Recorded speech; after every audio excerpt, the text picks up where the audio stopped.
बड़ी बड़ी बातें करते हैं। हमारे खिलाफ के काजियों ने आखिर करा तो क्या करा 40 सालों में है। और अब रही बात राजनीति की, राजनीति के अंदर हम लोग कांग्रेस में थे और मैं आपको और अपने आप को जुदा नहीं समझता। जब मैं हम कहता हूं तो मैं सहारनपुर जिले के उस एक एक आदमी की बात करता हूं जिसने पिछले 50 सालों में हमारे अलावा किसी को वोट नहीं दिया, जिसने पिछले 50 सालों में हमारे दर के अलावा कोई दूसरा दर नहीं देखा। लाखों की तादाद में वो आदमी है जो शायद हमसे महीनों मिलता ना हो, जिसकी शायद सालों हमसे बातें ना होती हो, जिसका शायद जिंदगी में हमसे कोई काम ना पड़ता हो, लेकिन जब वोट देने की बारी आती है तो वो हमारे फैसले में हमारे साथ लबैक करने का काम करता है।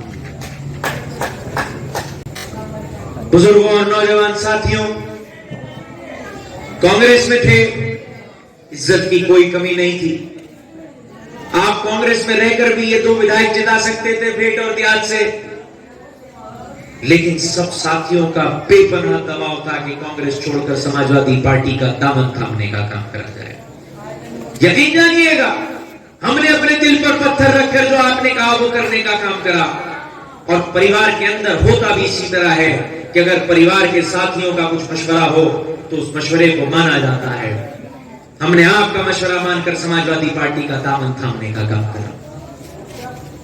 बिना शर्त के समाजवादी पार्टी में गए, समाजवादी पार्टी ने टिकट नहीं दिया। 2 मौजूदा विधायक आपके, दोनों सीटों पर टिकट नहीं दिया, लेकिन क्योंकि ईमानदारी से पार्टी का दामन थाम लिया था और ये तय कर लिया था कि ईमानदारी से भारतीय जनता पार्टी को और फिरका परस्त ताकतों को हराने के लिए समाजवादी पार्टी का साथ देना है, तो जो निर्णय समाजवादी पार्टी ने लिया, हमने आंख बंद कर उस निर्णय को मानने का काम करा।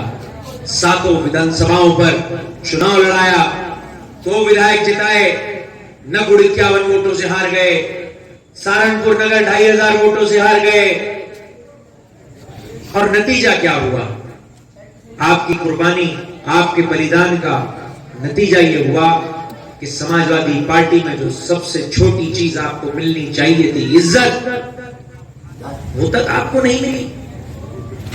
मुझे ईमानदारी से बता दो, क्या मेरी और आपकी इज्जत अलग है?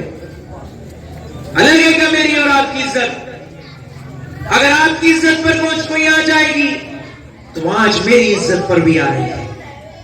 और स्वाभिमानी लोग हैं, हम राजनीति इज्जत के लिए करते हैं, दूसरी किसी और चीज के लिए नहीं करते। और अगर इज्जत ही ना मिले तो लानत है ऐसी राजनीति के ऊपर। जब समाजवादी पार्टी में इज्जत नहीं मिली तो हम लोगों ने समीकरण की राजनीति के लिए बहुजन समाज पार्टी का दामन थामा, दलित मुस्लिम गठजोड़ के लिए, इसलिए ताकि फिरका परस्त ताकतों को रोककर, उनको खत्म कर हम सहारनपुर के अंदर गंगा जमनी तहजीब को जिंदा कर सकें। संदीप भाई बता रहे थे,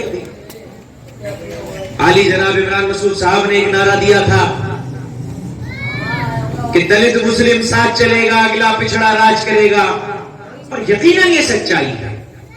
और मैं ये भी आपको बताना चाहता हूं कि हो सकता है बहुजन समाज पार्टी से हमारा निष्कासन हो गया हो, लेकिन जितनी तकलीफ आपको है उतनी ही तकलीफ दलित समाज के लोगों को।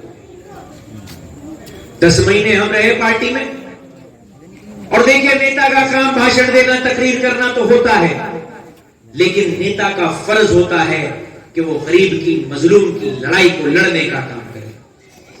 मैं देखता हूं लोग बहुत बड़ी बड़ी बातें करते हैं। हमारे खिलाफ के काजियों ने आखिर करा तो क्या करा 40 सालों में। मैं लोगों को बताना चाहता हूं कि पिछले 40 सालों में हमने ये करा कि कोई गरीब, कोई मजलूम, कोई शोषित, कोई पिछड़ा ये नहीं कह सकता कि उसके ऊपर कोई आंच आई हो और हमने उसकी आवाज को बुलंद करने का काम ना करा।